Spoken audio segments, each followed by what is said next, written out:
VK news, राष्ट्र के नाम। क्या नाम है बेटा आपका? आधार रस्तोगी। आधार जी, आप कहाँ से आया, कहाँ गए थे? मैं यूक्रेन गया था मेडिकल की पढ़ाई करने के लिए। कब गए थे आप? मैं गया था यहाँ से 2 दिसंबर को जी। 2021 को, और आपसे आपकी खबर?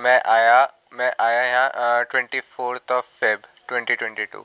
अच्छा, क्या स्थिति थी वहाँ पे, क्या देखा था आपने? जैसे मेरी फ़्लाइट थी 23 की इवनिंग की, तो वहाँ पे तब तक कुछ नहीं था क्योंकि वानो पूरा वेस्टर्न साइड में आता है और अटैक जैसे स्टार्ट होते वो ईस्टर्न साइड में थे, तो वहाँ पे कुछ नहीं था। कीव की तरफ आना तब शुरू हुआ जब मेरी फ़्लाइट वहाँ से डिपार्ट हो गई। कौन सी क्लास के अंदर आपने मेरा फर्स्ट ईयर मेडिकल कोर्स था, फर्स्ट ईयर में हूँ मैं मेडिकल कोर्स के, MBBS। कितनी कठिनाइयाँ हुई होंगी आते में या कुछ? नहीं, जो जहाँ से जिनके थ्रू में गया था उन्होंने हमारे आने का इंतज़ाम बिल्कुल अच्छे से किया था। हमें वो कीव एयरपोर्ट तक पूरा फ्लैट में बिठाने तक आए थे। डॉक्टर मशहूर सर यूरेशिया के थ्रू आया था, वो उनके हेड हैं, तो वो हमें कीव तक पूरा छोड़ने आए थे, तो हमें कोई दिक्कत नहीं हुई मेरे को आने में वहाँ से। अच्छा, वहाँ की दिनचर्या कैसी रही, जैसा कि आप गए थे, जैसे स्थिति होती चल रही थी वहाँ पे? वहाँ की दिनचर्या मतलब सवेरे हमारी क्लासेस शुरू हो जाती थी 8 बजे से और शाम के 4 बजे तक चलती थी। फिर उसके बाद हम हॉस्टल मतलब खाना वाना खाने के बाद हम पहुँचते थे अराउंड 5:30 के आसपास। फिर उसके बाद पढ़ाई वढ़ाई करनी पड़ती थी नेक्स्ट डे के लिए, तो फिर हमारा टाइम पूरा इसी में जाता था और थोड़ा बहुत बीच में रिफ्रेशमेंट के लिए चले जाते थे। तो फिर ज़्यादा न्यूज़ का तो हमें पता नहीं रहता, जो पता रहता था वो यहाँ से घर पे बात होती थी एक दो बार। वहाँ पे थोड़ा कोवर्ट सा रहता था क्योंकि हम सीख ही रहे हैं, वहीं गए हैं, वहाँ की लैंग्वेज यूक्रेन हम सीखे नहीं इतना भी नहीं, बस थोड़ा बहुत ही सीखा भी। अब क्लासेस चल रही हैं ऑनलाइन मोड पे। जैसे वहाँ पर आपकी स्थिति खराब है, उससे पहले आपको कोई सूचना मिली थी उधर? टीचर ने बताई हो या आपके जो साथी हैं उन लोगों ने कुछ बोला हो? मतलब वहाँ पे ईस्टर्न साइड के बारे में थोड़ा थोड़ा पता रहता था कि खार्किव में कि वहाँ पे अटैक्स वहाँ पे हो रहा है कुछ शुरू, वहाँ पे रशिया और उसके बीच में यूक्रेन के बीच में कुछ चल रहा है, लेकिन वेस्टर्न साइड में कोई ज़्यादा इतना कुछ वो नहीं था। अच्छा, इंडियन एम्बेसी से क्या सहूलियत मिली आपको वहाँ पे? इंडियन एम्बेसी के थ्रू उन्होंने कहा था कि मतलब पहले तो ईस्टर्न साइड के लिए कहा गया था कि वहाँ पे जैसे शुरू हो रहा है तो वहाँ से आप लोग अपना कंट्री वापस लौट जाए। आ गए थे, फिर थोड़ा थोड़ा करके जैसे जब पता चला कि वहाँ के कुछ स्टेट्स को अलग कंट्रीज बना दिया गया, क्या फिर कह दिया गया था, मैं आ गए थे कि आप अपने कंट्री लौट जाइए। और फिर टिकट्स की अवेलेबिलिटी जब वो भी कम होती थी, तो फिर अभी हमने फिर सर से कांटेक्ट करा, तो फिर हमारी 22 को आए थे सर, तो हमारी 23 को सर ने करवा दी थी। कुछ ही बच्चे लौट पाए थे, अभी अभी मेरे फ्रेंड्स और हैं वहाँ पे। तो आपके वहाँ कितने फ्रेंड्स अभी इस समय, कुछ आइडिया है? पूरे हॉस्टल में तो अराउंड 100 के अराउंड बच्चे लगा हैं अभी हॉस्टल में।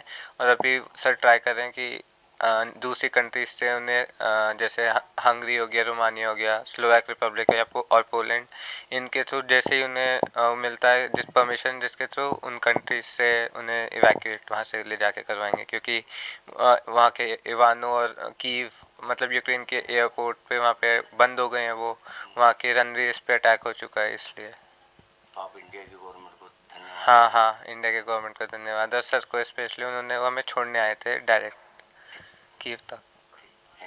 बाबू जी, क्या नाम है आपका? मेरा नाम है विवेक रस्तोगी। अच्छा। और बेटे का नाम है आधार। आपका बेटा यूक्रेन गया हुआ था? हाँ जी। वहाँ से कैसे वापस आए, क्या कंडीशन बताइए? हाँ, एक्चुअल में क्या है, मैं रोज़ न्यूज़ में यहाँ देख रहा था कि इतना वहाँ पे चल रहा है, लेकिन जब मैं बेटे से वहाँ बात करता था कहता पापा यहाँ तो अभी कुछ है ही नहीं, क्योंकि मैं वेस्टर्न एरिया में पता लगता नहीं है, तो मैं उसको वीडियो बना के भेजता था। तो ये लोग कहते थे वहाँ पे ज़्यादा हाइक करके दिखा रहे हैं, लेकिन ऐसा यहाँ पे कुछ नहीं है।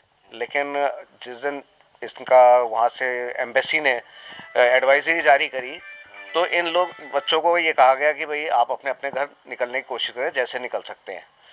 तो उसमें फ़्लाइट्स थी 22 तारीख की, 23 तारीख की, 24 तारीख की डेट्स दी थी।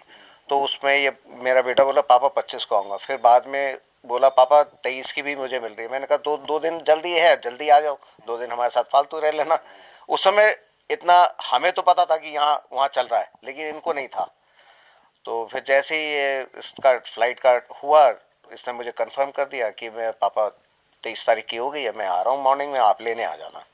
तो फिर मैं सुबह दोपहर तक रात तक मैंने देखा इसका न्यूज़, मैंने कहा भाई ठीक है। सुबह मैं अपना गाड़ी लेके गया, इसको वहाँ से पिक किया, तो जैसे मैं घर आया तो इसकी मम्मी और सिस्टर दोनों इसके चिपक गए।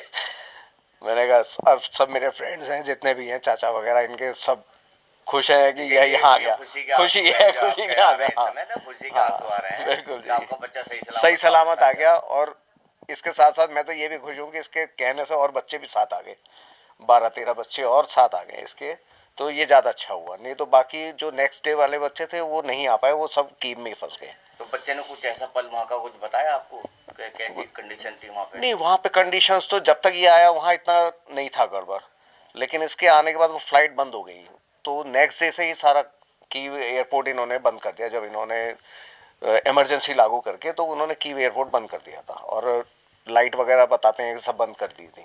इंडियन एम्बेसी, इंडियन गवर्नमेंट के लिए क्या कहना चाहेंगे? इंडियन गवर्नमेंट ने तो एडवाइजरी जारी कर दी थी बहुत पहले ही इन बच्चों के लिए, तो उसमें बस ये था कि ऑनलाइन क्लास हो जाए तो बच्चा आ जाएगा। लेकिन अभी भी मोदी जी जैसे लोग गवर्नमेंट के और हमारे विदेश मंत्री जो हैं, वो अभी भी उन लोग के टच में हैं और बात कर रहे हैं, और मोस्ट प्रोबेबली बच्चों को सबको ठीक ठाक निकाल लाएंगे ये लोग। और मैं कहता हूँ ऐसे पीएम हर एक को मिले, हर कंट्री को मिले। देश का पहला 24/7 digital news channel VK news, राष्ट्र के नाम।